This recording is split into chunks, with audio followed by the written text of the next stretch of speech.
আসসালামু আলাইকুম। আজকে আমাদের প্রজেক্টে ব্যাট দিছি, যেহেতু দীর্ঘদিন বন্যা ছিল। বন্যার সময় প্রজেক্টের চারপাশে প্রায় 1 হাঁটু পরিমাণ পানি উঠে গেছে।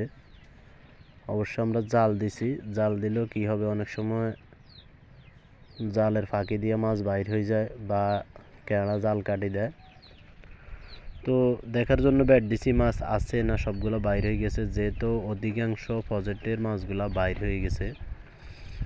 তো আমরা যা পাইছি আলহামদুলিল্লাহ মোটামুটি ভালোই পাইছি, তবে যে পরিমাণ মাছ ফালাইছি ওই পরিমাণ মাছ পাই নাই।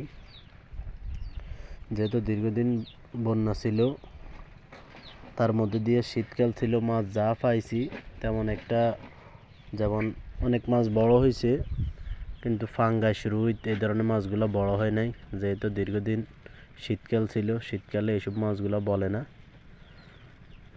তো সবাই দোয়া করবেন ইনশাল্লাহ। এখন যেহেতু গরমের সিজন, আশা করি ভালো কিছু হবে, এবং কি সবাই আমার চ্যানেলটা সাবস্ক্রাইব করে দিবেন, যেন আপনাদের জন্য গ্রামীণ জীবনের এবং কি ভালো ভালো ভিডিও দিতে পারি। সবাই আমার চ্যানেলটা সাবস্ক্রাইব করে দিবেন। এরকম আরও ভালো ভালো ভিডিও আপনাদেরকে উপহার দিব ইনশাল্লাহ।